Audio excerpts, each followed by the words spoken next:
All right. Hello, everyone. It is Kristen Webb, as you just heard, and it is Lead the Way Wednesday, my favorite day of the week. A lot of people think I'm crazy for that. Who likes hump day? I do. I do. And for many, many reasons, but the main reason I really, really enjoyed Wednesdays is because it's Lead the Way Wednesday, and I have an opportunity to come on and share with all of my listeners my favorite topic, something I'm very passionate about, which is leadership. But then more importantly, the icing on the cake is when I get to have amazing guests come on with me and share their perspective and give insight. And we just have some open dialogue about their expertise as well as their insight on leadership. So we're going to jump right in. Today, I have, like I said, another amazing guest, Dr. Jawanda S. Grant. She is the president and co-founder of Celebrate Sisters Foundation. It's a nonprofit organization which aims to inspire and equip girls to pursue their purpose by providing mentorship, educational programs, scholarships, and promoting sisterhood. And before I go any further, I want to make sure that I can firsthand say it is an amazing organization. My daughter has had an opportunity to be a part of it. And so I definitely wanted to bring Dr. Jawanda on to speak about Celebrate Sisters, but also just her other experience in leadership. The program provides an annual scholarship to deserving high school seniors pursuing a degree in STEM. They also launched a virtual mentoring program for girls ranging from 6th to 12th grade. So if you have girls 6th to 12th grade, before we end, you're going to find out how to get connected. And then there's the Healthy Girls Alliance that promotes total health, physical, mental, emotional, financial, and social support. And so Dr. Grant, she is passionate about mentoring, but more importantly, she has this passion, but she can back it up with experience and research and understanding. And she's done that by, she received her BS in chemical engineering from University of Mississippi. What am I supposed to say? Am I supposed to say go Rebs or go Black Bears? I always ask that question, but I never go wrong if I say hotty toddy. And so when she was at the University of Mississippi, she was an active mentor, tutor, and summer counselor with the Louis Stokes for Minority Participation I.M.A.G.E program. And if you listen to those three things I just said, active mentor, tutor, and summer counselor, leadership is sprinkled all in that. And so her background is long when it comes to leadership. So thanks to mentoring and support she received from the I.M.A.G.E program, she earned her doctorate of philosophy in pharmaceutical sciences. I'm scared of you because when it comes to medicine, science, I know there's some math tied in there somewhere. It makes me a little nervous. So we should be very elated to have you on today. And she completed her postdoctoral fellowship at New York University. She continues to inspire individuals of all ages, including myself. I won't tell my age, but she continues to inspire us to activate our gifts and our talents with confidence and joy. And she knows one of my favorite words was their confidence. So welcome, Dr. Grant. Welcome, welcome, welcome. Thank you, Kristen. It's so great to be on the show. Yeah, it's an honor. So I'm gonna cut the formalities. Can I go with Jawanda? All right, yes, absolutely. Going with Jawanda. Me and Jawanda, we go back. Exactly. Probably somewhere around 2002. Yes. But definitely so glad to have you on. So I'm gonna jump right in. This is called the 3-second rule. I'm sure you've heard of the 5-second rule. You drop your food on the floor and you got 5 seconds to eat it before everybody look at you like you're crazy and probably a little not so cool. So you got 3 seconds, one word, describe leadership. I would say joy. Joy. I love it. I love it. And people think I'm exaggerating when I say this sometimes, but that is a word that you don't usually get with leadership. So tell me why you picked joy. I picked joy primarily because when I wrote that bio that I shared with you, and you just reminded me of what I said, because that's been a minute, I use that word because it's an aspiration. And it's an aspiration because to me, that is what leadership really is rooted out of. It's something that you're passionate about, and it should be, it shouldn't be forced on you. You should be going after it because you love it. And so because you're doing that, you should have joy in doing it. And I think great leaders embody kind of a joyful spirit in the way they work and the way they interact with people. So it not only is it like, it's not like I walk around every day skipping and hopping, but I do checkpoint myself around, do I have joy? Because if I don't, something may be off, and then it will impact my leadership and the way I work with people. Oh, that is great, great perspective. So I can go in and tell my team tomorrow if I'm bouncing off the walls, it's okay because Dr. Grant said I'm expressing joy. And I agree with you. You really should make sure that you're passionate about it, that you enjoy it, that you want to do it, and that it's not a task or a burden, and it's really just a passion and a desire to lead. And then having that joy, not only should you embody it like you said, but it allows others to embrace that for themselves as well and let that become a part of their leadership. So I love it. I love it. That's a first for me, I must say. I haven't had joy and I won't forget it going forward. I won't. I like trying to, break the norms a little bit. Right. Exactly. So I'm gonna shut up for a minute, and I really want to kind of hear your story of leadership. Like, give us a little bit about Dr. Grant, about Jawanda. Let us know about you and kind of what does your leadership journey look like? Where did it start, maybe, and how did it get you to where you are today? So when you said that earlier about leadership journey, it's like, where's the start point? And I Mm-hmm. feel like the reflection that I've had on my journey helped me better understand my own kind of leadership strengths and challenges. So it's not very linear what I'll share, Okay. but it's just like moments, I think, that have left an impact on how I view my own leadership and how I view leadership as a whole. So more recently, I'll go with what we just talked about to segue with joy. Um, After having a lot of, I would say, trying and challenging and difficult moments in my leadership journey, I had to really start asking the hard questions, Mm-hmm. the whys and the whos and the whats that brought about certain instances or dynamics. And as I thought about it, had to ask certain questions. It all came back to purpose and passion. It's like, Mm-hmm. what do you love and why do you love it? And making sure that that is at the core. So when I have a challenge, I can always come back to that. Right. And so for me, my journey really, I think, exponentially took off after some really difficult things happened. Mm-hmm. And I had to seek out a lot of mentors and advisors and prayer warriors, to Mm-hmm. help navigate some difficult situations. And I think people know that, generally speaking, after you go through something really difficult or trying, it can make you stronger. Absolutely. But in the time that it's happening, you feel like you're being crushed, that is the end Yeah. of the world. It doesn't And feel like that at all. no, you're like, and then you also Mm-hmm. go, "Oh, why is this happening to me? What did I do? Did I I do was something just about to say, woe is me. We go through those. Woe is me. Yes, Yeah. What did I do? Like you said, I don't deserve this.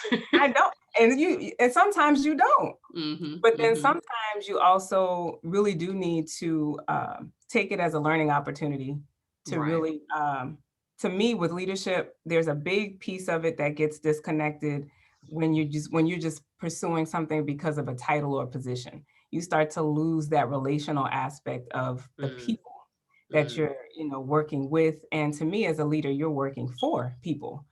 They're not necessarily working for you in the context that people like to consider is like, oh, I'm the boss. No. To me, I'm a servant. I think Right. about servant leadership. So my journey, I'll say, if I think back to look at all the characteristics that then I was able to see what was happening when I had my trying situation. It started when I was probably in elementary, Mm. where I always got tapped for things. So I had a teacher pull me aside and ask if I could help some kids in the class with reading, and I was like, sure, and I enjoyed doing that because I love reading. And if you need some help with reading, I can help you. And then as I, continued in different things that I would do, uh, I think the opportunities were coming to me. It wasn't necessarily that I was like running after the things. People would tap me. They would say, oh, hey, I think you might be interested in this. But then I also had an inner kind of drive as well. So I've always been driven. My mom will tell you she never had to make me do homework. She never had to like follow up on me with things like that. Now I was forgetful about making sure I had my books. She will she will call me out on the trips to the school to break into my locker and go get Right. the Right. You need your resources so that you can be driven yes, but I was driven. effectively. I was like, oh, I'm trying to do my homework. Wait, I need my notebook.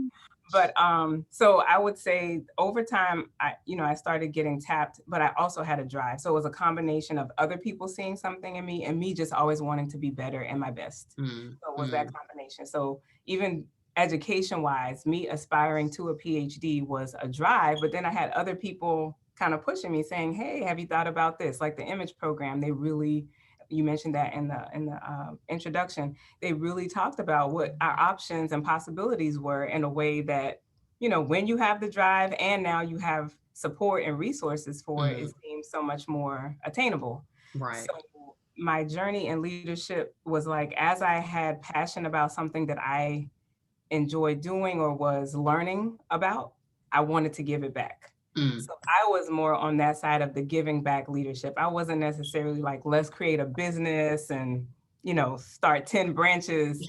My leadership was always very interpersonal, and that's where that mentoring side came from. So for me, leadership really lies heavily in mentorship and in the way I function.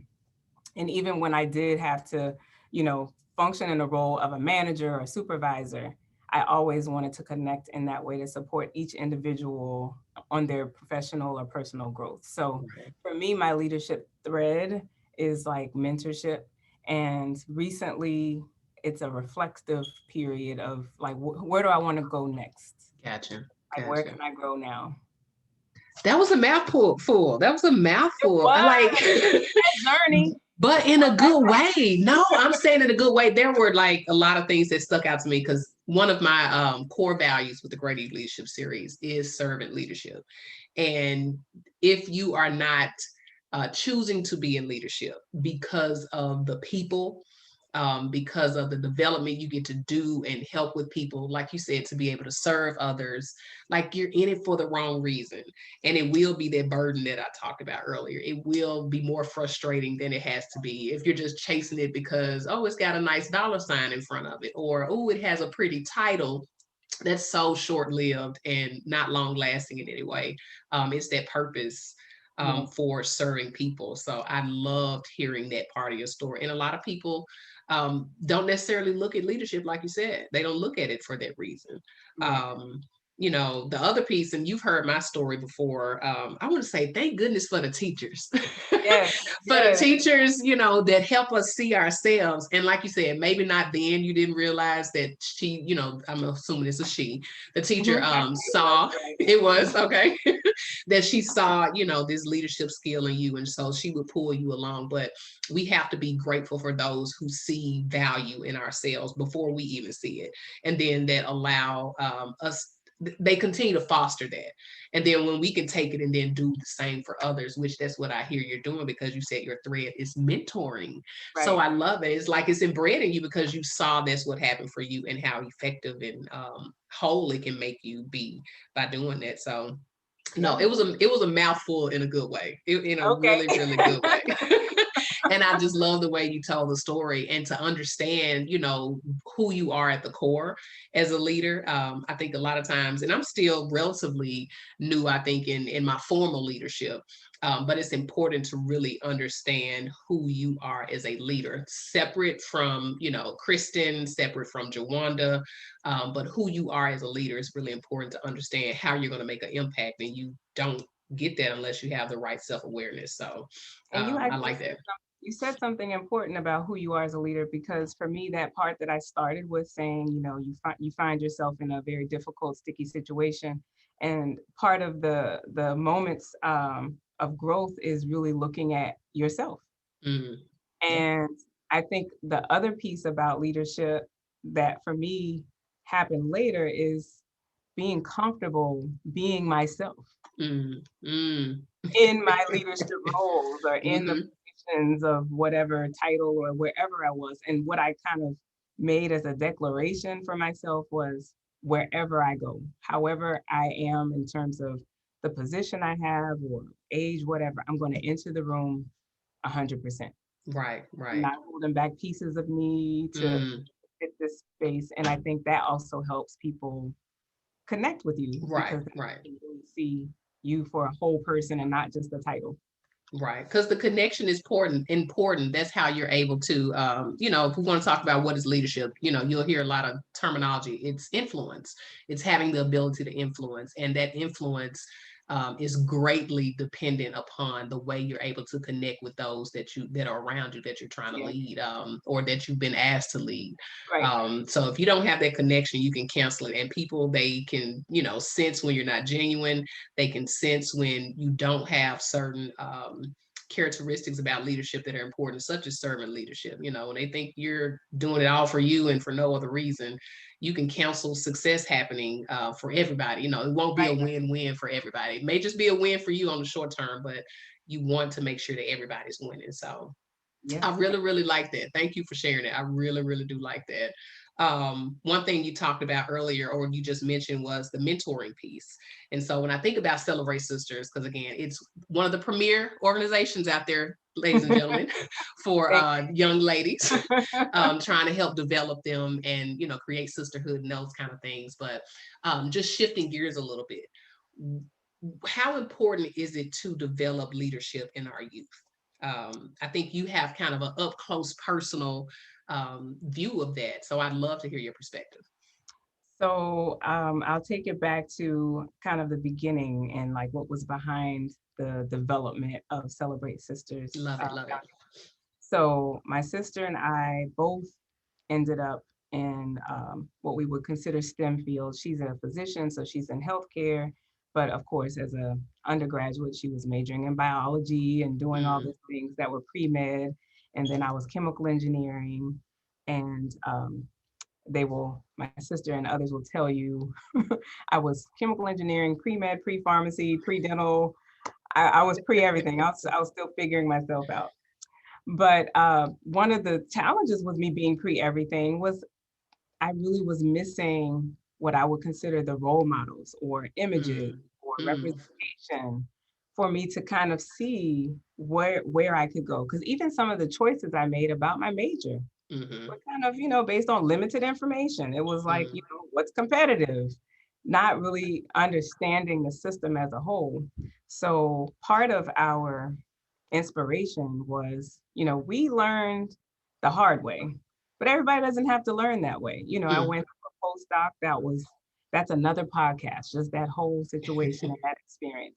And that was eye-opening in many ways about how unfortunately, we do a lot of work in diversity and inclusion and all of that. But at the Mm-hmm. same time, when you're walking through as the person that they're inviting in, you're not always welcome. Right, right. Mm-hmm. So again, having some external wisdom would have been really helpful. Now, I was very intentional and I sought it out, but it was also a challenge to Mm-hmm. find people who I thought I could trust to help me navigate. So my sister and I said, hey, why don't we start, sharing at least some of the networks that we have now? Because really for Mm-hmm. us, we see ourselves not necessarily as the sage, like I have all the answers and all the information and everything. I have connections now that are a result of the educational journey I've been on. Like my sister, Mm-hmm. I asked her to connect us to someone in neurology or, you know, podiatry because she went to medical school. She knows all types of physicians. And then for me, I have so many different friends and colleagues who are scientists and researchers and faculty, and now a lot of them are in leadership as administrators at universities. Mm-hmm. So, and then the work that I did as an administrator put me in positions with elite and Ivy League schools and learning about processes that I was new to me, even as I'm. So mentoring for us was, hey, we have access now. We have a foot in the door. You don't have to go struggling over walls and Right, trying to break down doors to get information anymore. right, right. Want to help alleviate some of that, but then also that sisterhood part, um, building that support network young. Mm, So for us, everything was we learned it, but by the time we finished what we considered that track of getting to our end goal, it's like I'm not young anymore. what happened? Yeah. Right. And so some of that we could have learned much sooner. And I think Mm-hmm. I just realized the value of it. And on my end, I told my sister when we kind of sat in the room after a New Year's service, just, I guess high off of the energy of celebrating the new year. And this is how Celebrate Sisters started. It wasn't even like, let's start a mentoring program. We were just chatting and saying all these things somehow in a reflection, New Year's time, Right. we decided to do that. But for me, I forgot what I was going to say now. I was talking about, working at the college was when I realized the need to bring a Mm-hmm. lot of the developmental things back, because kids Mm-hmm. come to the college environment and atmosphere so lost.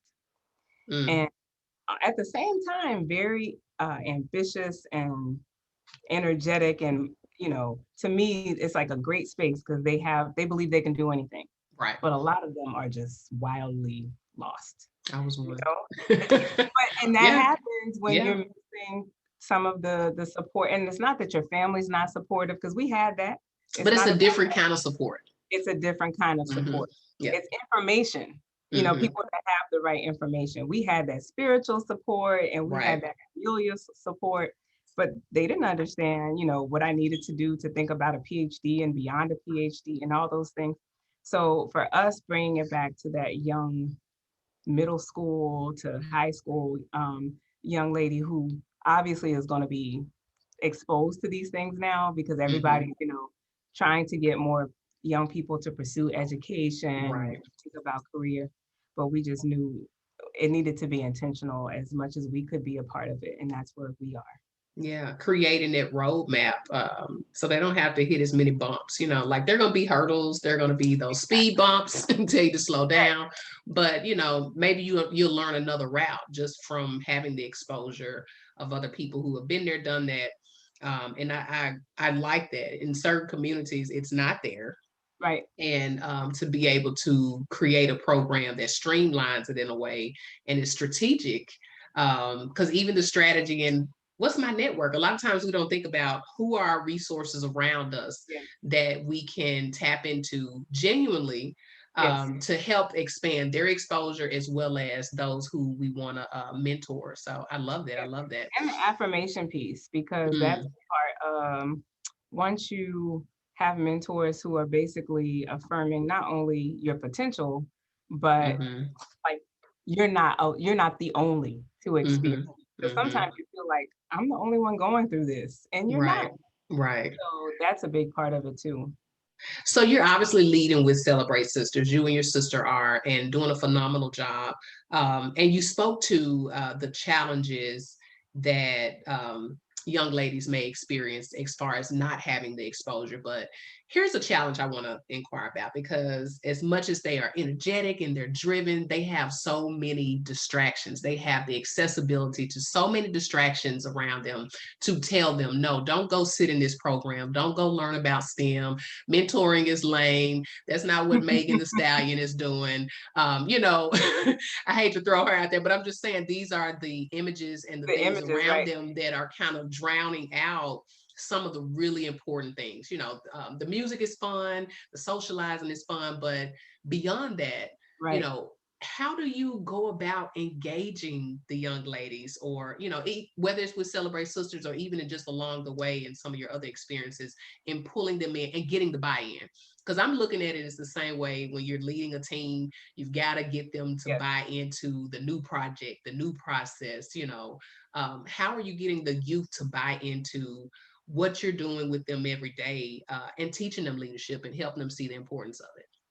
That's actually the challenge. Mm, mm, mm.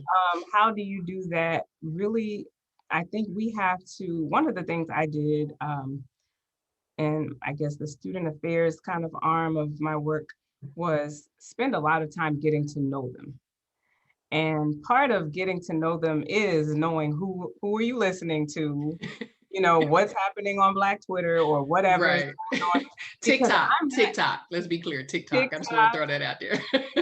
because I'm not there. And Hmm. even when I was their age, I wasn't there. So I was always a different minded person. Hmm. So for me, it's like you said about your team.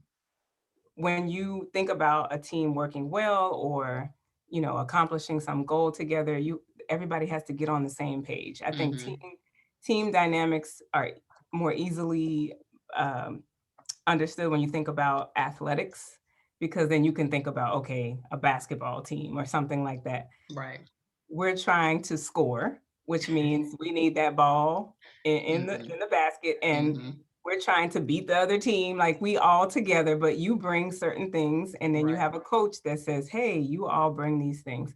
So in getting to know them, I'm like, one of the things with your daughter and some of the other young ladies, we asked them to come and share about themselves. We did Mm-hmm. a tell your story, bring like a item or something that means something to you, and we learned a lot about them, but I think they want to be heard too. Mm-hmm. So that's, to me, it's not like a kind of very outlined, clear strategy on how to engage, but it's really authentic relationship building, helping them to find confidence in, their uniqueness and their Mm-hmm. voice Mm-hmm.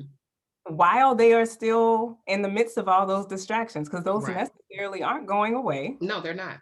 But Mm-mm. as they see value in other things, they start to connect. Now, at the same time, that's why we have parents like yourself, because we know that, internal motivation isn't always Right. the number one thing that Mm-hmm. helps us plug in. Even for us, Right. sometimes we've had other people say, hey, you're now working in this kind of level of leadership, you might want to look at these types of programs, because Right. this will help you think about, and you wouldn't have thought about that. And you want to watch Netflix and binge watch And chill. whatever. But like now I'm doing this certificate program for diversity and inclusion.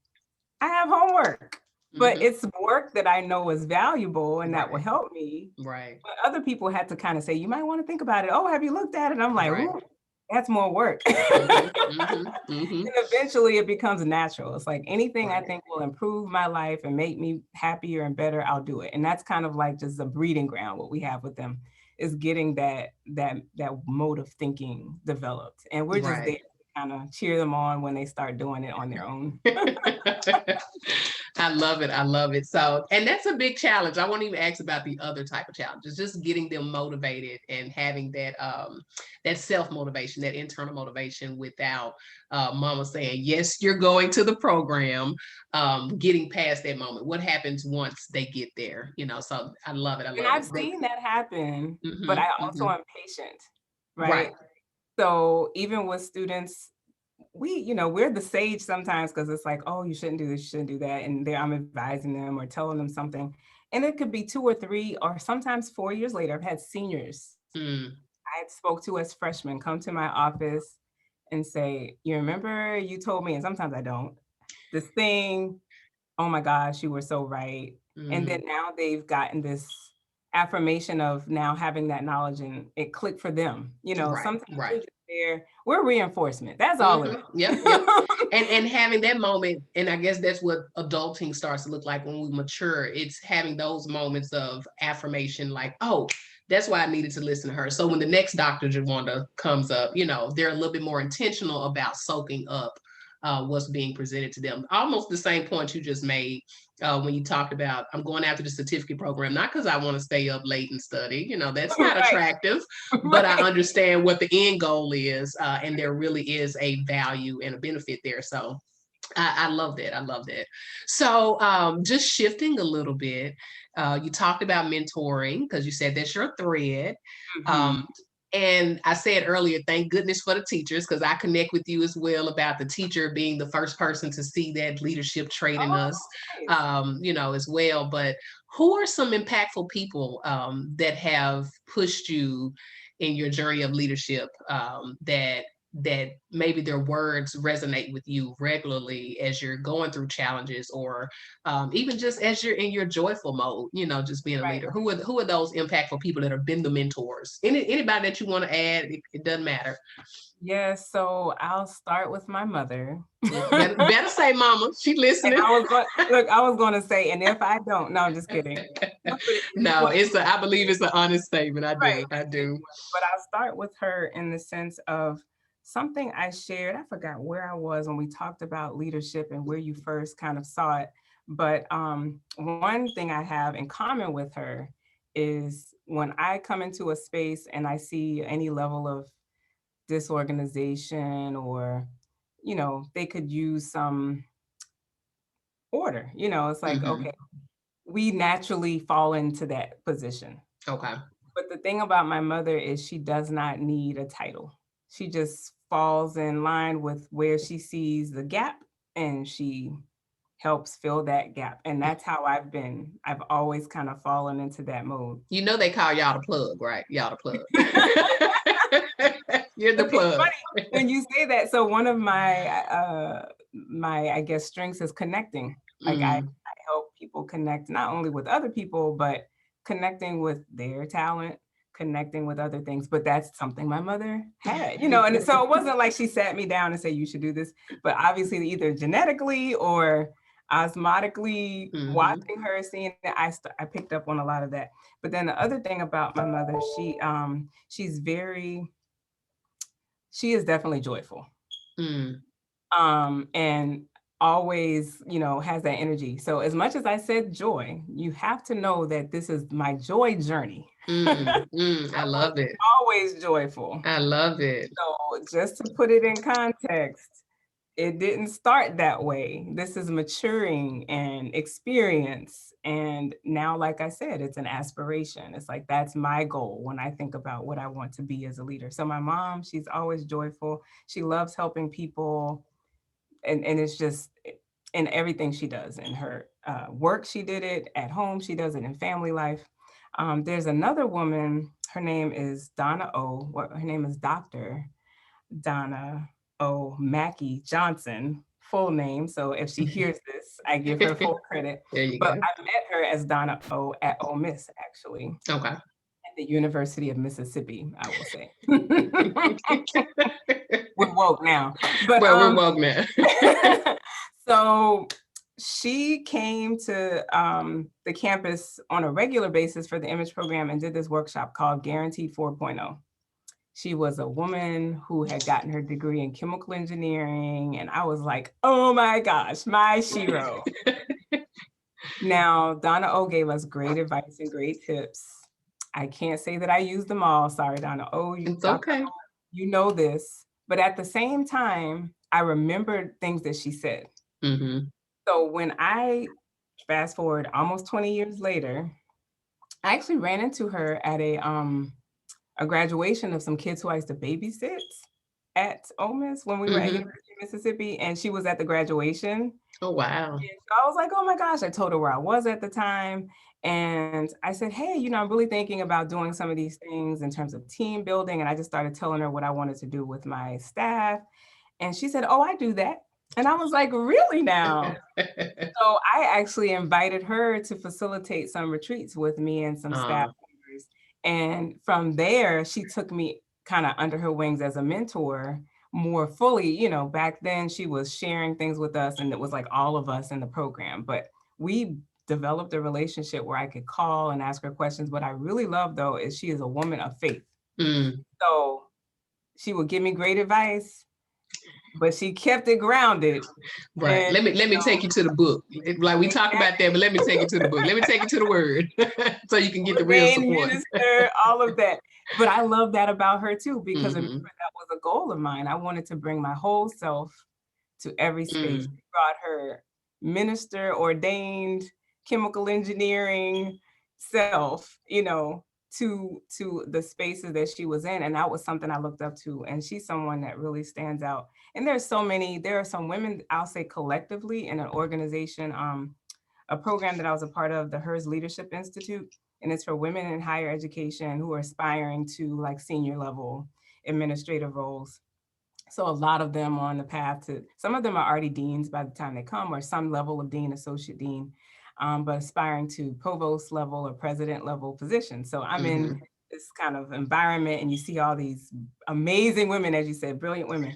But what I loved about that as a group, as an organization, is we bring each other back to like the reality of no matter what our titles are and all of that, we have a common challenge as women trying to, break into these predominantly male, positions. And then we see, even with the recent inauguration, Yeah, yeah, as absolutely. much as we're celebrating it, when you look at the pictures of Hmm.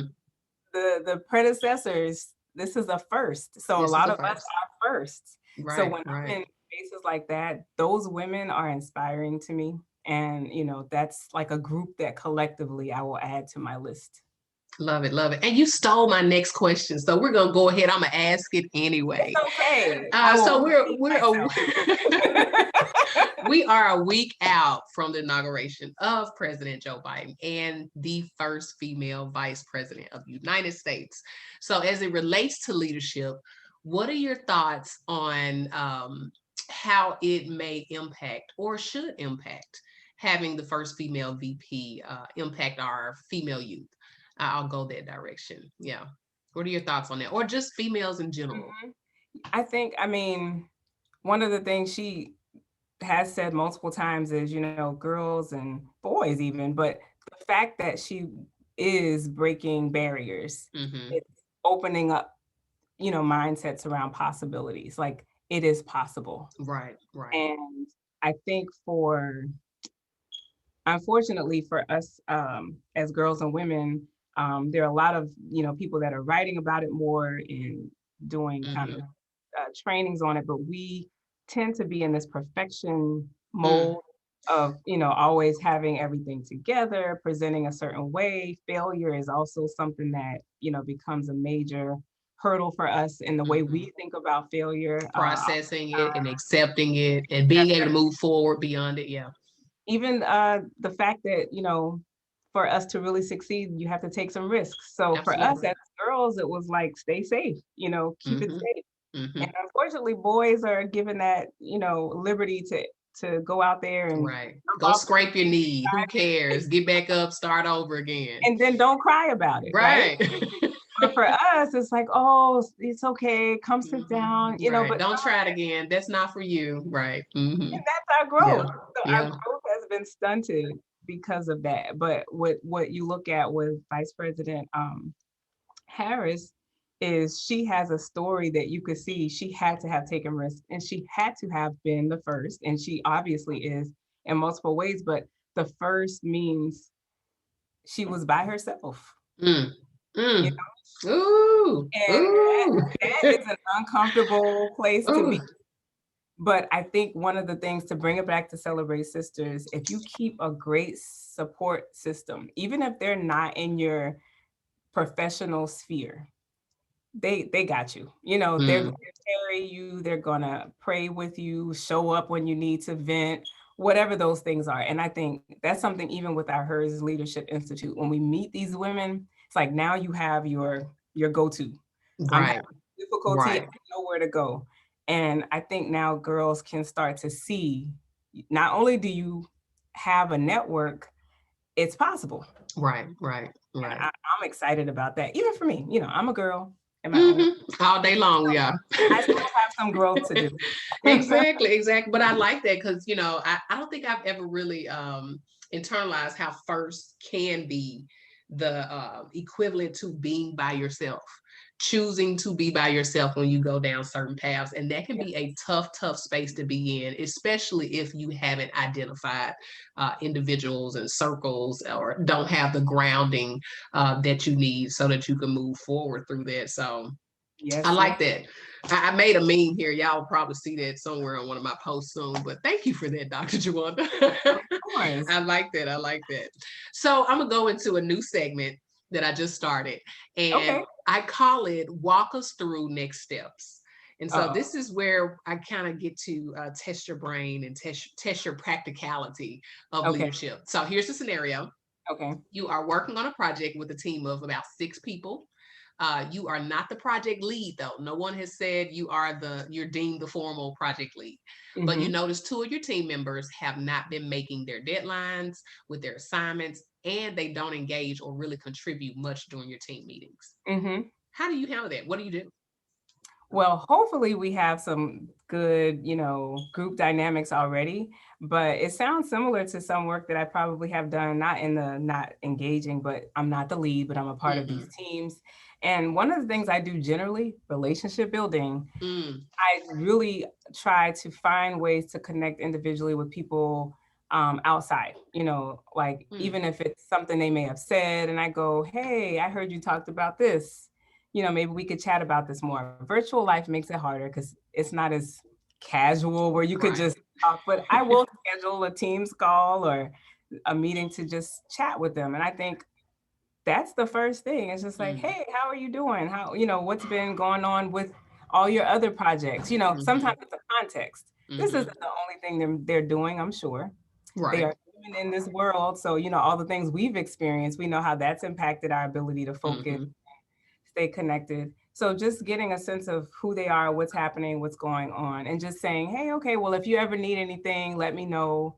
I know this project has this, that, and the other going on, but I'm here. We're all helping each other. Just kind of asserting that we are a team Right. and Right. putting that out there and seeing what Mm-hmm. happens. Because sometimes people just really feel uncomfortable asking for help. They feel Mm, yeah. Yeah.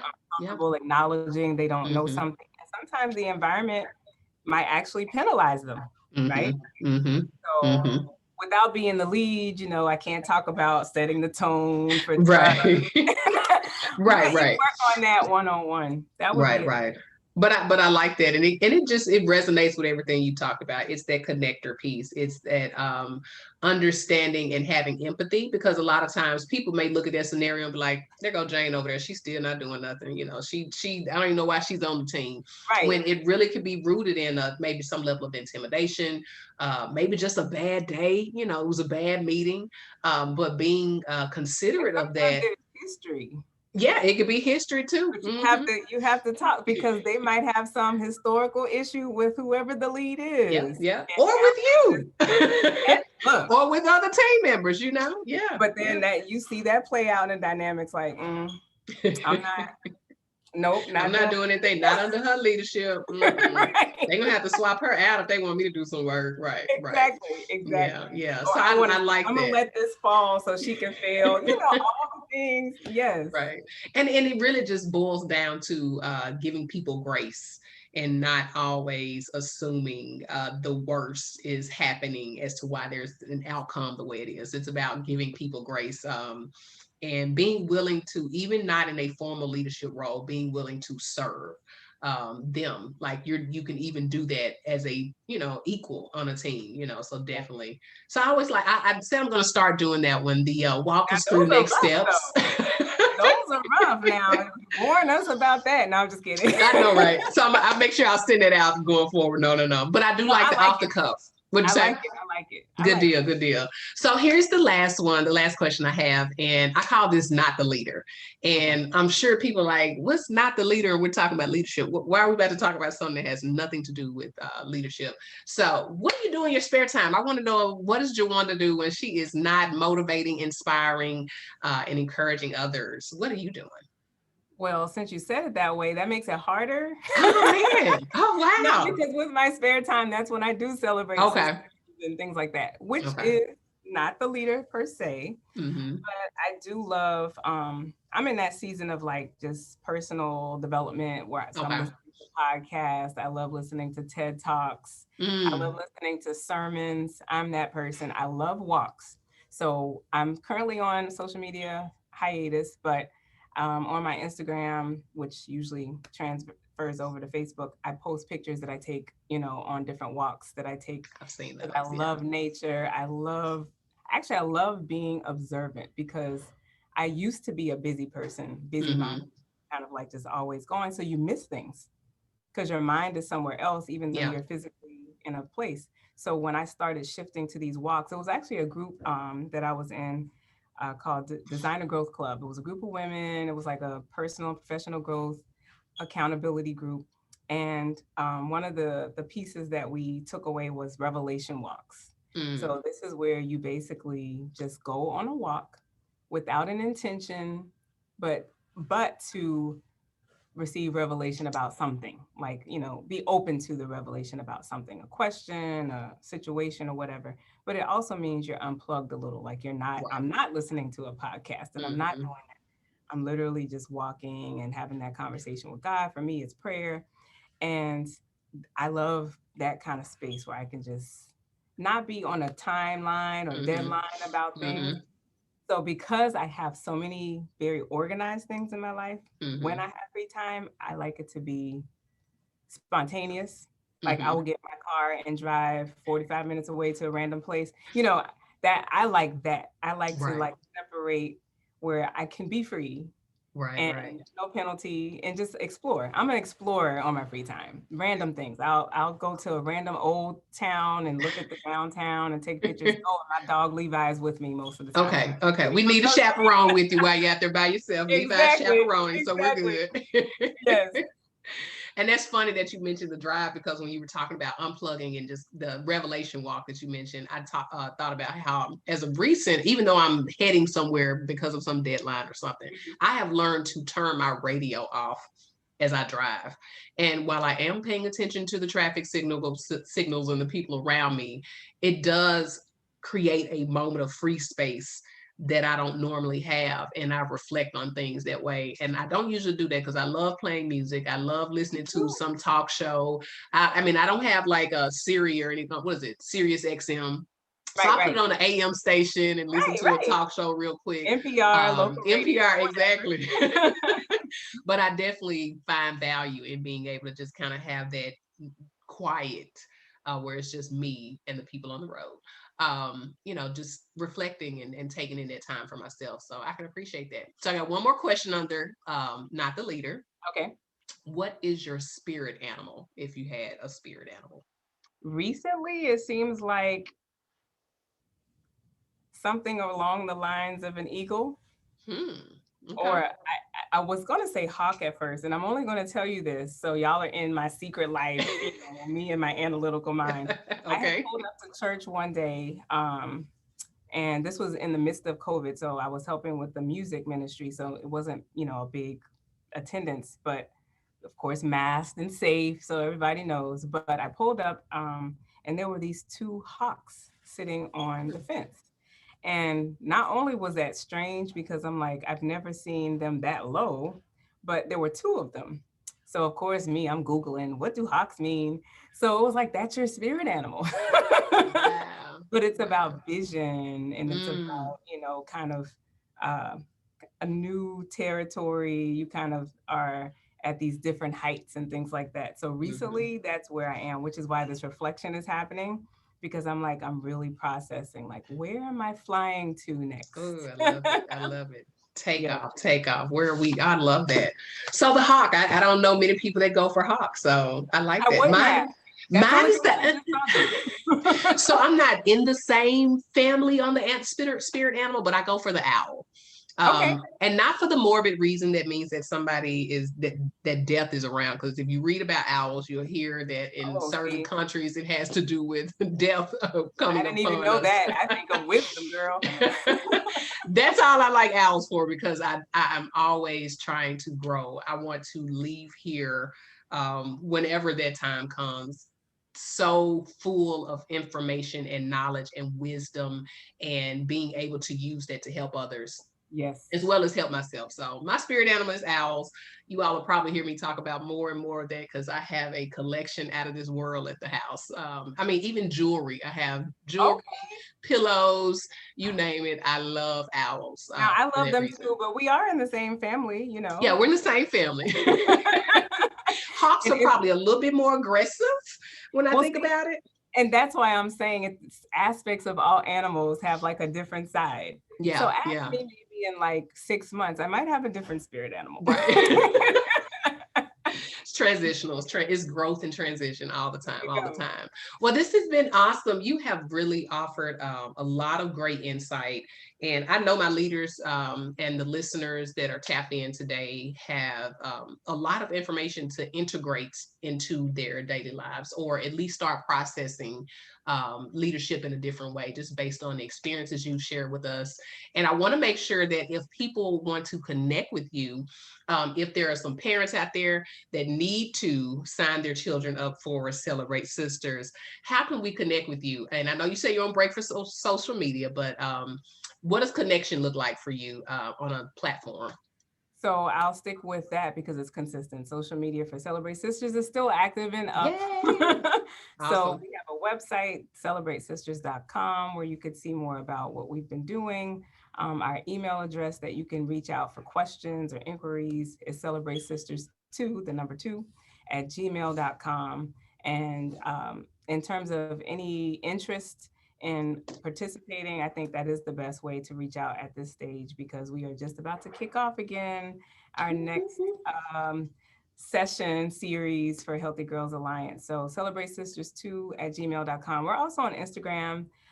We are not as active at the moment because this was kind of like a winter break, so to speak. However, if anyone's interested in connecting and they're good with social media, you know, we had this conversation, Kristen. Right.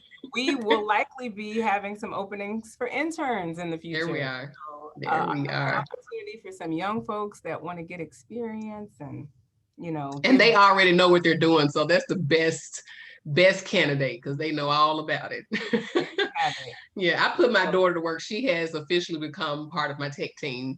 And Yeah, she has done a great job the last few sessions I've had recently. So I am definitely, sure of it. I'm sure yeah. of So it. y'all sign up if you need some work, you need some experience, all of that, get in touch with Dr. Grant. So that is all I have. Listeners, I hope this has been an amazing episode of Lead the Way Wednesday. We hope that it gets you through your hump day as you continue on your journey of leadership. And until the next time we meet, let's lead.